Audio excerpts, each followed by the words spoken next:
Hey everyone, welcome back to Sleepbound.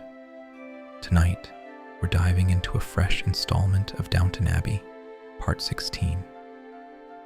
As the Crawleys return home to Downton after their busy London season, the estate buzzes with anticipation, gossip, and whispers of dramatic news from afar. Settle in as familiar faces and quiet secrets intertwine, weaving a comforting yet intriguing tale to gently carry you off to sleep. Chapter 1. The News from London. July 1914 brought rare English sunshine to Yorkshire, bathing the stone facade of Downton Abbey in golden light. The great house stood waiting, its windows gleaming, as servants scurried about inside preparing for the family's return from London. The season was over. Mrs. Hughes swept through the drawing room, her keys jangling at her waist, as she inspected the young maid's work with a critical eye. The room was immaculate, every surface polished to a mirror shine, every cushion plumped, every flower arrangement perfect, but perfection was merely the expected standard at Downton. Come on, she urged, glancing at the clock on the mantelpiece. They'll be back from the station any second now. The maids quickened their pace. One gave a final adjustment to the curtains, while another straightened an already straight painting frame. Gwen, a housemaid with dreams beyond service, carefully placed fresh flowers on a side table, her movements betraying a hint of reluctance that Mrs. Hughes pretended not to notice. The housekeeper made her way to the grand staircase, where she met Mr. Carson descending from the upper floors. Despite the July heat, the butler appeared cool and composed in his formal black attire, though a slight flush to his cheeks suggested he had been moving with uncharacteristic haste. "How was London?" Mrs. Hughes asked, falling into step beside him as they continued toward the servants' stairs. "Much as usual," Carson replied, his deep voice resonating in the hallway. His expression softened slightly, the nearest thing to a smile he generally permitted himself while on duty. Dirty, noisy, and quite enjoyable. Mrs. Hughes raised an eyebrow. "There was no need for you to come back a day early. I'm perfectly capable of getting the house ready." "Of course you are," Carson agreed, though both knew his early return had nothing to do with doubting her capabilities. "But I like to have the heavy luggage back and unpacked before they get here." As they descended the stairs into the basement, the temperature dropped noticeably. The kitchen was a hive of activity, pots bubbling, ovens radiating heat, kitchen maids darting between stations. Mrs. Patmore's voice could be heard above the din, calling instructions in a tone that brooked no argument. "Steady, William," Mrs. Hughes cautioned as the footman rushed past them with a tray of polished silver. "This isn't a race." The young man slowed reluctantly, his usually cheerful face drawn and pale. Mrs. Hughes watched him continue down the corridor with a sympathetic gaze. "Poor lad," she murmured. Carson's brow furrowed with concern. "But did he see her? I was worried when I took him to King's Cross." "Yes, he had time to say goodbye." "How is he now?" Mrs. Hughes sighed, her usually practical demeanor softening. "Well, you've only got one mother, haven't you?" Before Carson could respond, Gwen came rushing down the stairs, her cap slightly askew in her haste. "They're here, Mrs. Hughes," she announced breathlessly. The news sent a fresh wave of activity through the servants' hall. Footmen straightened their livery, maids smoothed their aprons, and Carson drew himself up to his full, imposing height. "Very well," he said. somehow managing to look both pleased and severe at once. Places, everyone. Outside, gravel crunched under the wheels of the motor car as it came to a stop before the grand entrance. The chauffeur, Branson, stepped out first to open the doors for the family. Lord and Lady Grantham emerged, followed by their two younger daughters, Lady Edith and Lady Sybil. Bates, O'Brien, Thomas, and Anna stood at attention, having traveled back from London with the family. They wore their outdoor coats and hats, ready to supervise as the hall boys and a groom began unloading luggage. Carson and Mrs. Hughes stepped forward to greet the family, their postures perfect, their expressions appropriately welcoming. Lord Grantham's face relaxed into a smile as he approached the front door of his ancestral home. Pharaoh, his faithful Labrador, bounded across the gravel to greet him, tail wagging furiously. "Hello, William," Lord Grantham said kindly, noticing the footman standing at the entrance. "It's good to have you back." The young man nodded, his face momentarily crumpling before he regained his composure. Lady Grantham cast him a sympathetic glance as she passed. Inside the grand hall, with its soaring ceiling and ancient family portraits, Lord Grantham inhaled deeply, allowing his shoulders to drop. What a relief to be home. Lady Grantham smiled affectionately at her husband. "Don't listen when his lordship pretends not to enjoy the season," she said to Mrs. Hughes, her American accent still distinct after decades in England. "When in Rome," Lord Grantham replied with a slight shrug. Mrs. Hughes glanced around the assembled family.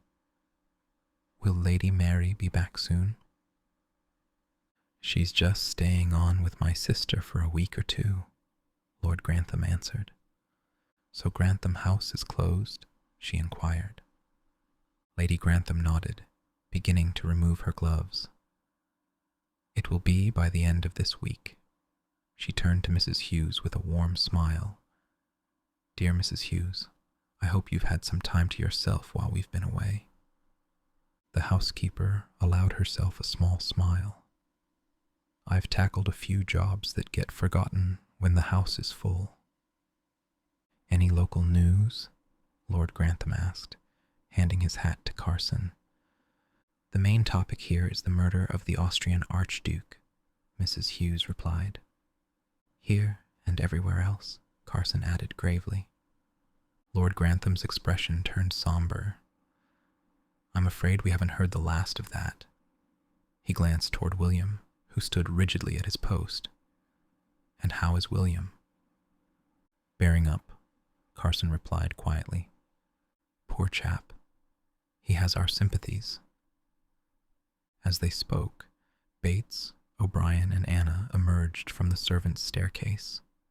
They had divested themselves of their traveling clothes, and now approached to help the family with their coats and hats. "I think I'll wash the train off before dinner," Lord Grantham announced. "Very good, my lord," Bates replied. "I can unpack while you're bathing. I'll see you up there." Lord Grantham made his way toward the main staircase, while Bates headed for the servants' stairs, each man bound for the same destination by entirely different routes, a daily reminder of the invisible boundaries that divided their world. Lady Grantham touched Mrs. Hughes's arm lightly. "Oh, Mrs. Hughes, have you had any thoughts about the garden party for the hospital? We've scarcely a month, from soup to nuts." "I've started on it, but there are things we need to talk about," Mrs. Hughes replied, her tone suggesting complications. "Oh dear, that sounds like trouble." Lady Grantham handed her hat to O'Brien. "I'll take my hat off." "Anna, can I have a bath too?" Lady Sybil asked, already halfway up the stairs. "Sybil," Lady Grantham called after her youngest daughter. The girl turned, her dark curls bouncing slightly as she paused on the landing. You were a great success in London, darling. Well done. Lady Sybil beamed, her youth and vitality bringing warmth to the grand hall. You never say that to me, Lady Edith remarked, a flash of hurt crossing her face. Lady Grantham blinked, momentarily taken aback. Don't I, dear? You were very helpful. Thank you. As the family dispersed to their rooms, Mrs. Hughes and Carson exchanged a meaningful glance. The season might be over, but a new chapter at Downton was just beginning. In the housekeeper's sitting room, Carson settled his large frame into the visitor's chair, while Mrs. Hughes poured tea. I hate to spoil her homecoming, but what are we going to do about Mrs. Patmore? Mrs. Hughes asked, concern etching her features. She's worse than when you left. Much worse. Carson raised his eyebrows in acknowledgement. Mrs. Patmore's failing eyesight had been causing incidents in the kitchen for months now. Oh, and I meant to ask, Mrs. Hughes continued, is there a decision about Mr. Bates leaving? Not yet. His lordship wants the facts, and Bates won't give them. Carson rose to leave, but paused at the door. So, what are you going to say to her ladyship about Mrs. Patmore? Mrs. Hughes sighed, cradling her teacup. I don't want the poor woman sacked, but things cannot go on as they are. Outside, the summer day was fading into evening, casting long shadows across the manicured lawns. Inside, the lamps were being lit. Preparations for dinner were underway, and the rhythm of Downton Abbey continued its steady pulse, unchanged for generations. Yet beneath the surface, unseen currents were stirring that would soon change everything.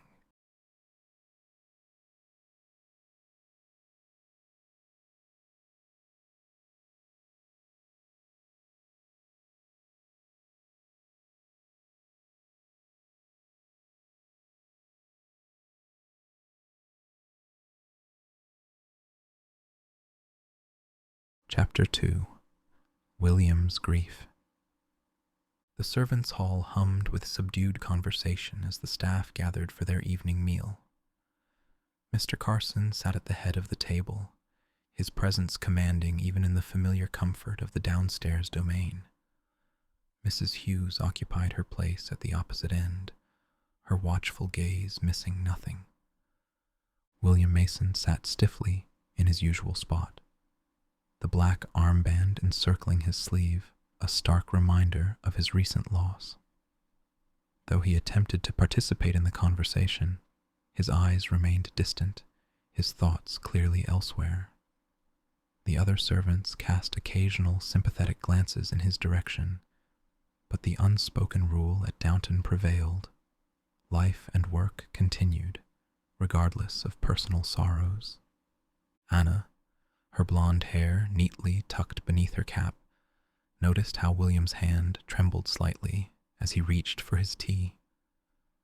She remembered her own grief when her father had passed, the strange disconnection from everyday matters, the way simple tasks suddenly required immense concentration. She caught his eye and offered a gentle smile. Anna's made me an armband, Mr. Carson, William said, his voice stronger than it had been in days. He held up his arm to display the neatly sewn band of black fabric. For my mother. Can I wear it? Carson regarded the young footman thoughtfully. Tradition and propriety were sacred principles to the butler, but even he recognized the need for compassion. I dare say, Carson replied. Not when we're entertaining, but otherwise. William nodded, clearly grateful for this small concession. The moment was interrupted by Thomas and Miss O'Brien slipping away from the table, their heads bent close in conversation. As they departed, William gave a derisive snort. There they go, Guy Fawkes and his assistant. Which is which? Gwen asked, triggering a ripple of laughter around the table. In the kitchen passageway, Thomas lit a cigarette with practiced ease, cupping his hand around the flame.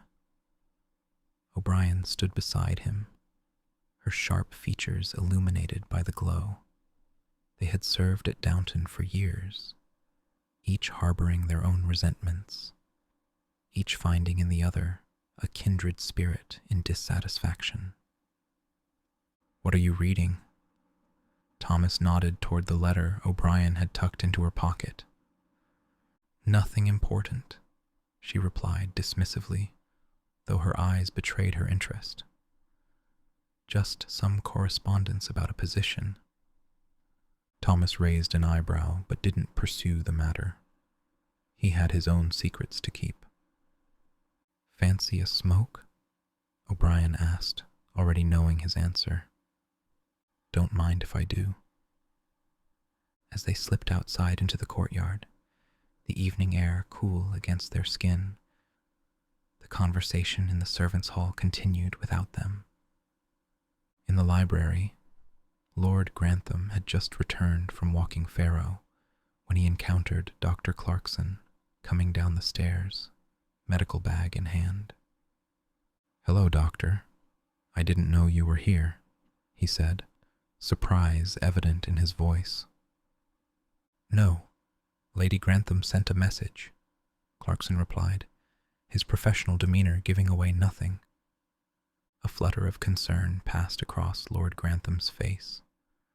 "Why? She's not ill, is she?" "Not ill, exactly." The doctor's careful choice of words did nothing to ease Robert's worry. "Would you mind waiting in the library?" Lord Grantham requested, already turning toward the staircase. Cora appeared at the top of the stairs, wrapped in her dressing gown. Even in such informal attire, she maintained the elegant composure that came naturally to her after years as the Countess of Grantham. "Robert, would you come up for a moment?" she called down. "Dr. Clarkson, can I ask you to wait in the library?"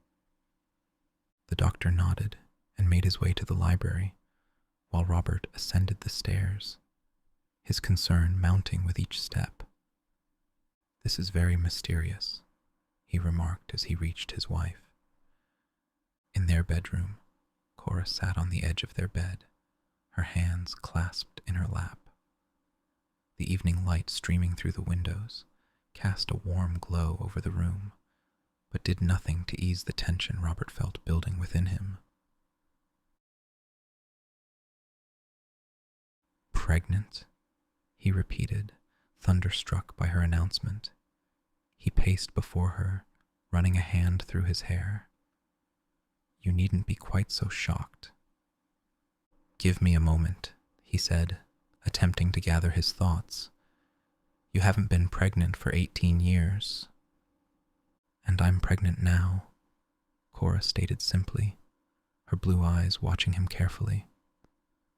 "I don't understand what we've done differently," Robert muttered, more to himself than to her. Cora held up her hand, stopping him mid-thought. "Stop right there. If you want to know more, go down and offer the doctor some whiskey." Robert stood still, his mind racing to adjust to this unexpected news. "I can't take it in." "But you're pleased?"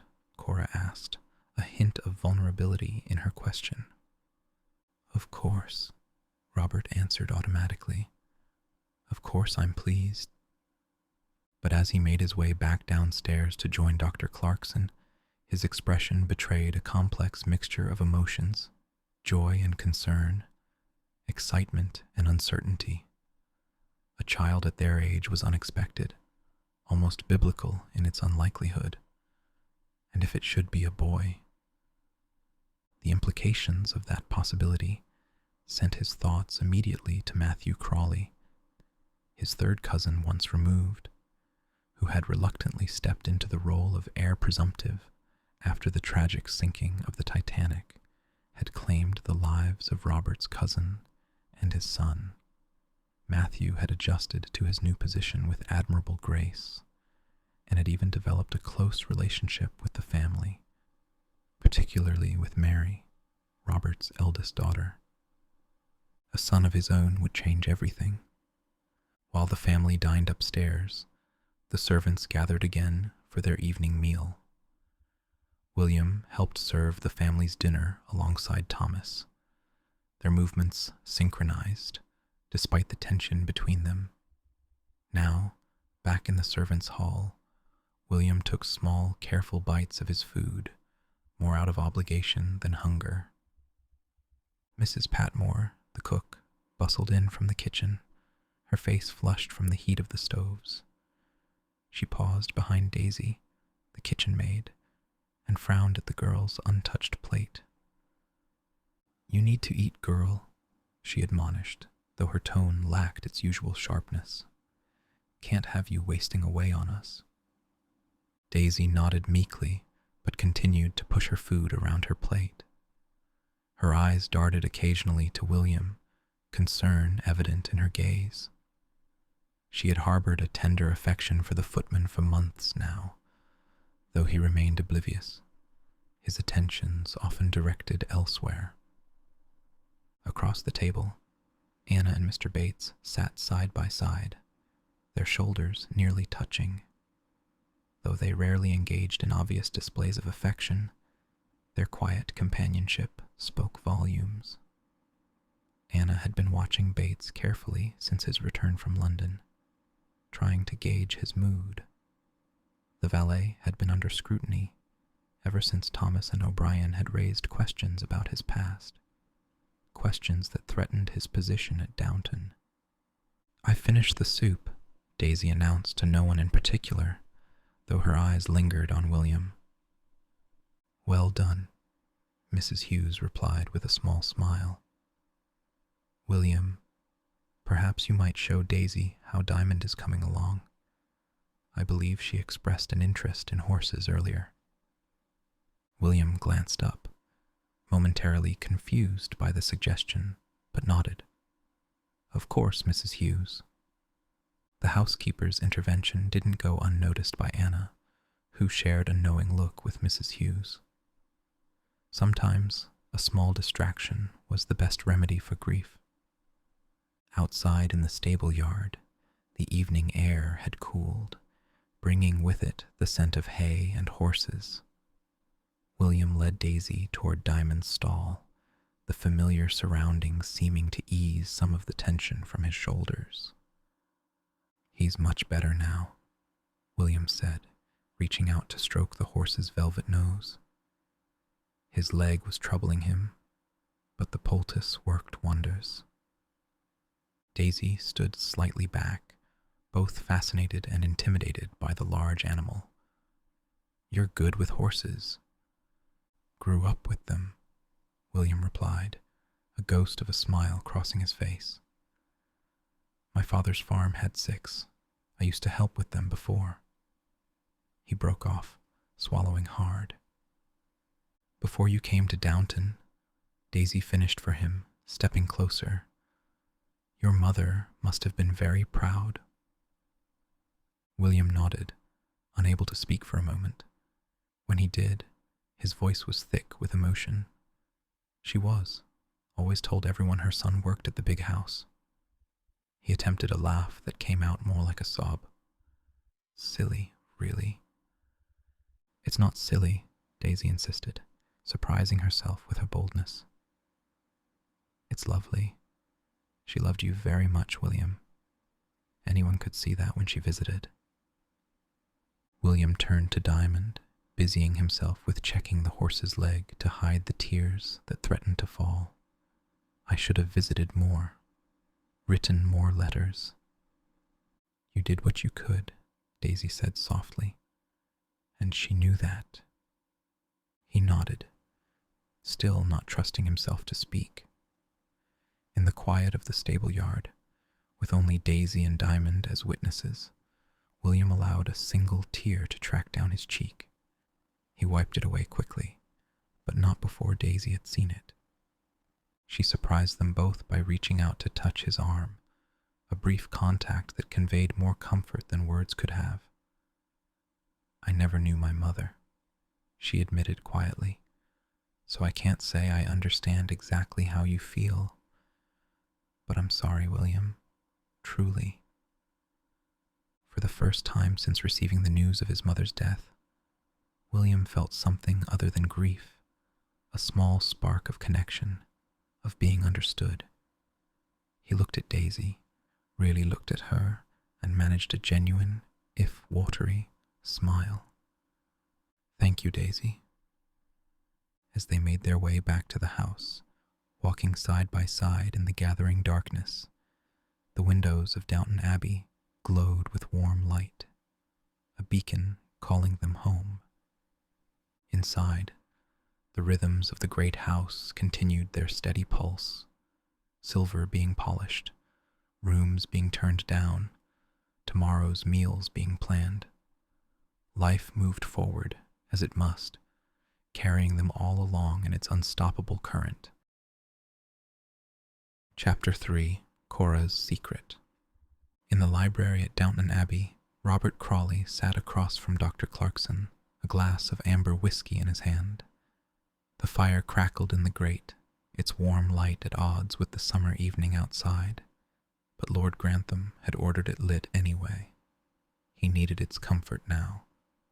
"It's unusual, obviously," Dr. Clarkson said, choosing his words with care. "Unusual?" Robert gave a short laugh. "It's biblical." "Not quite." Clarkson shifted in his seat, clearly uncomfortable discussing such intimate matters with the Earl. "You understand, women go through a certain change." "Thank you. I know quite as much as I need to about all that." Robert cut him off, taking a healthy swallow of whiskey. "Well, sometimes it can result in a surge of fertility, for want of a better word," the doctor continued, undeterred. "It might have been what happened with Saint Elizabeth."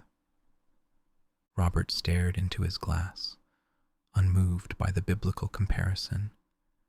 His thoughts were far more practical. "But the child will be healthy?"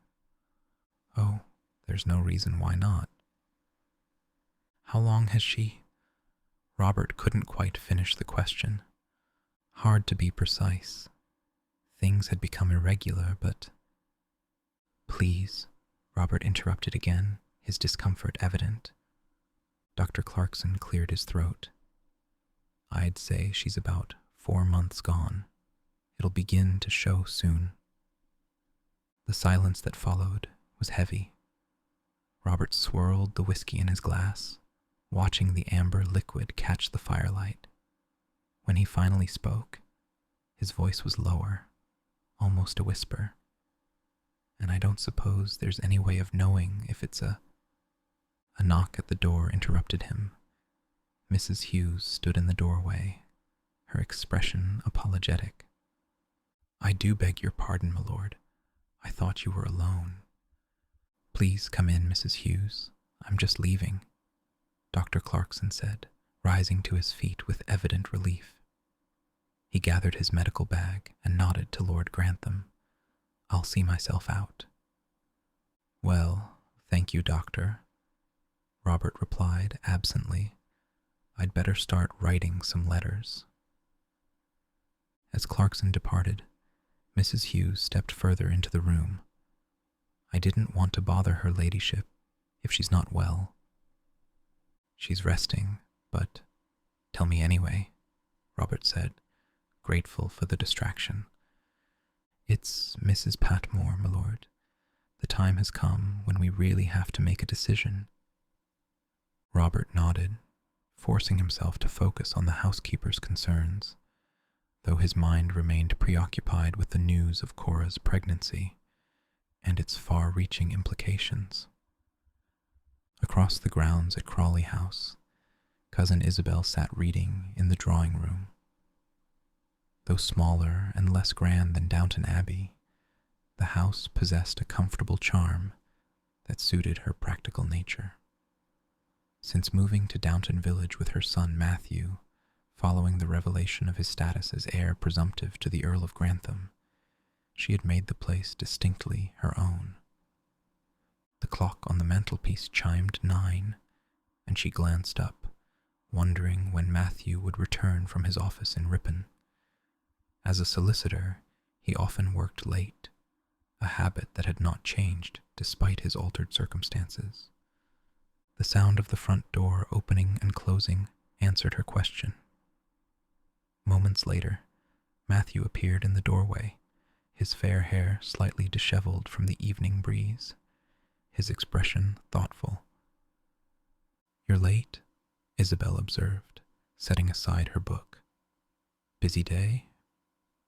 "The usual," Matthew replied, loosening his tie as he crossed to the sideboard. He poured himself a small whiskey, then paused, glass in hand. "I saw Mary today." Isabel raised an eyebrow. "Oh? And how was Lady Mary?" "The same as ever," he said, though his tone suggested otherwise. "Beautiful, challenging, impossible to read." "Have you given more thought to your situation?" Isabel asked carefully. Matthew took a sip of his drink before answering. "I think of little else, if I'm honest."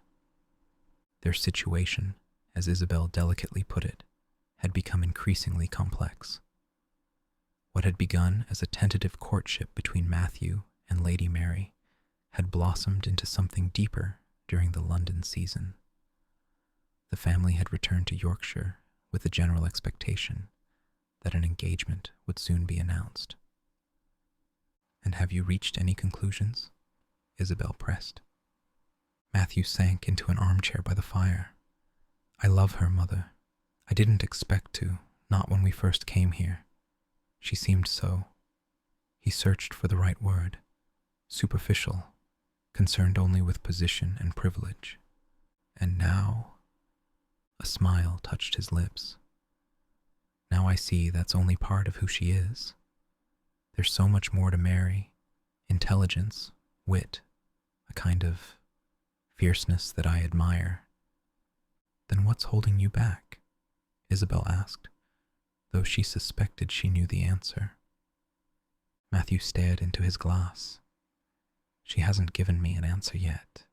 She promised she would when she returned from London, but now she's extended her stay with Lady Rosamond. Perhaps she needs more time." "Perhaps," Matthew agreed, though doubt shadowed his features. "Or perhaps she's reconsidering the wisdom of tying herself to a middle-class solicitor, heir or not." Isabel regarded her son with a mixture of sympathy and exasperation. "Matthew, I've never known you to lack confidence." "This isn't about confidence," he replied. "It's about understanding the world Mary comes from. A world where marriage is as much about alliance and security as it is about affection." "You think she doesn't care for you?" "No, I believe she does." Matthew finished his drink and set the glass aside. "But caring may not be enough when weighed against the practical considerations." Isabel leaned forward, her expression earnest. "Matthew, if Mary Crawley can't see your worth beyond your position as heir, then perhaps she doesn't deserve you." Matthew smiled ruefully at his mother's fierce loyalty. "It's not that simple. I can't blame Mary for being practical. If our positions were reversed, wouldn't you want me to consider all aspects of such a decision?" Before Isabel could respond, Molesley appeared in the doorway. "Excuse me, sir, madam. Mrs. Crawley, Lady Grantham has telephoned. She's asked if you would be so kind as to call on her tomorrow morning. She said it was a matter of some importance."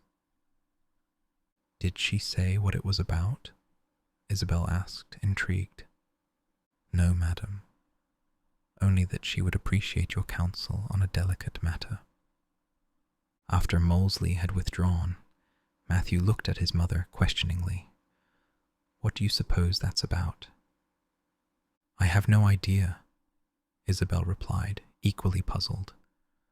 But I shall find out tomorrow. The next morning dawned clear and bright, a perfect summer day. At Downton Abbey, the usual morning routine unfolded. Upstairs, the family gathered for breakfast in the dining room, while downstairs, the servants took their own meal in the servants' hall before dispersing to their various duties. In her bedroom, Cora lay propped against her pillows, a breakfast tray across her lap. O'Brien moved silently about the room, laying out clothes for the day and tidying away items from the night before. Her ladyship not joining you for breakfast, milady? O'Brien inquired, adjusting the curtains to let in more light. Not this morning, Cora replied. I've asked her to meet with Mrs. Hughes about the garden party arrangements. I thought I might rest a little longer. O'Brien nodded, her face impassive, though her mind worked rapidly behind her composed features. She had served as Lady Grantham's lady's maid for 10 years, and prided herself on anticipating her mistress's needs before they were expressed. Lately, however, something had shifted in their relationship, subtle yet unmistakable. Will there be anything else, milady? She asked, folding a nightgown. No, thank you, O'Brien. Cora's smile was warm. You've thought of everything, as usual. The maid nodded and withdrew, closing the door silently behind her. In the corridor, her composed expression faltered. The letter she had glimpsed the previous day, a response to an advertisement for a lady's maid, burned in her memory. Was her position truly so insecure? After all she had done for Lady Grantham? Downstairs, Anna was gathering clean linens from the laundry room when she encountered Mrs. Hughes. Is her ladyship feeling any better this morning?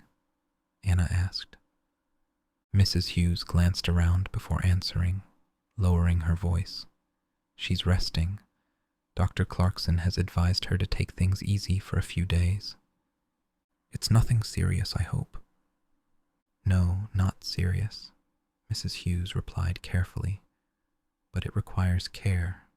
That's all I can say. Anna nodded, understanding the housekeeper's discretion. Secrets were currency at Downton, and the household staff were expected to be vaults, particularly regarding the family's private matters. As Anna continued toward the stairs with her stack of linens, she passed Thomas and O'Brien in hushed conversation. They fell silent as she approached, their expressions guarded.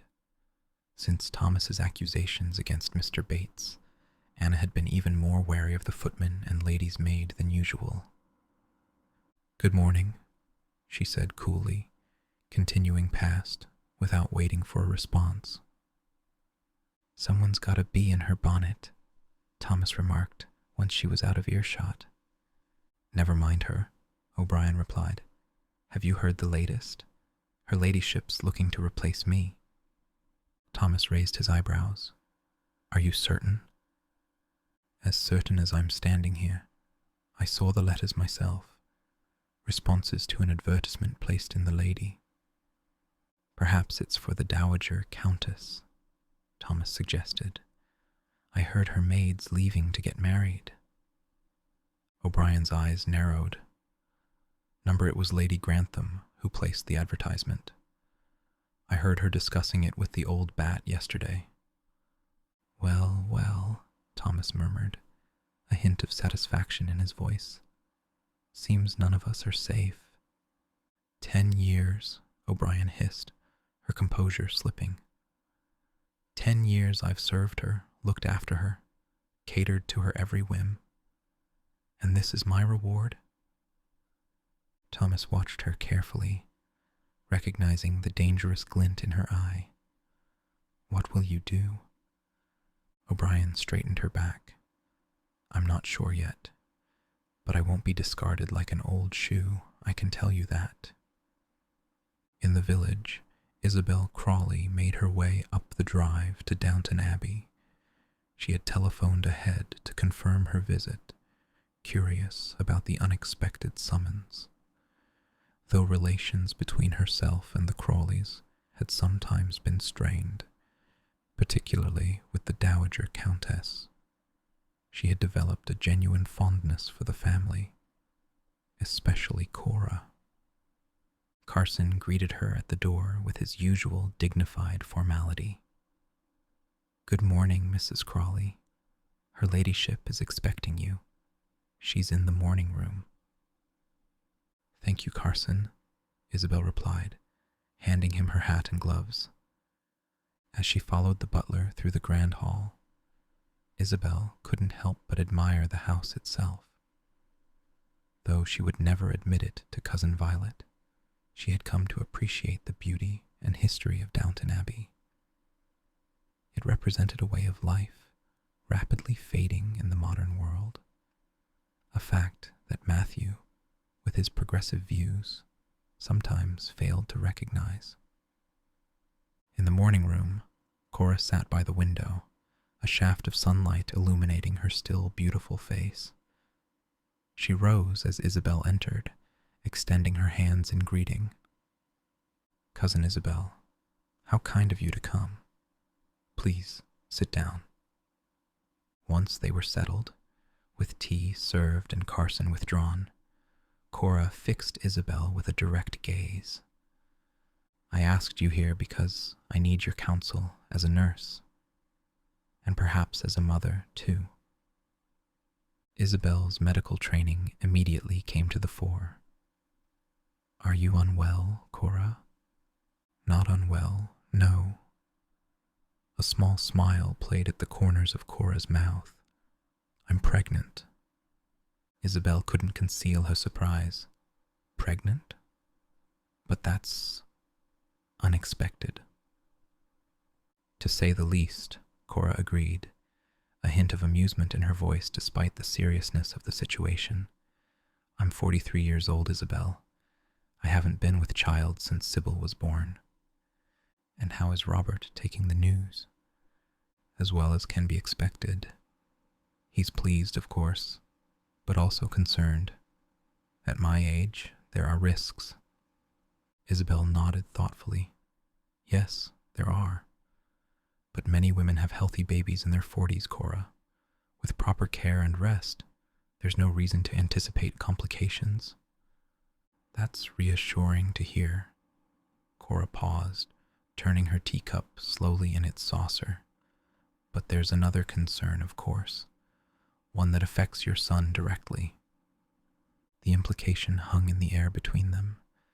If Cora's child was a boy, Matthew would no longer be heir to the earldom of Grantham.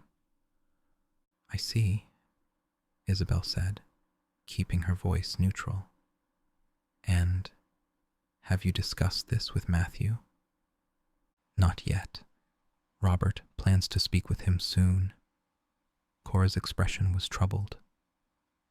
I worry about how this will affect him, and Mary too.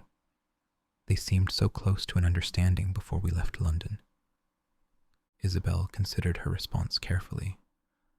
Though fiercely protective of her son, she recognized the genuine concern in Cora's voice. Matthew is resilient, she said at last. He never expected to be heir to Downton in the first place. If circumstances change again, he will adjust. And what of his feelings for Mary? Cora pressed. Will those adjust as well? It was a question Isabel couldn't easily answer. That depends on Mary as much as on Matthew, she said diplomatically. If their attachment is genuine, it will withstand this test. If not... She left the sentence unfinished, but Cora understood.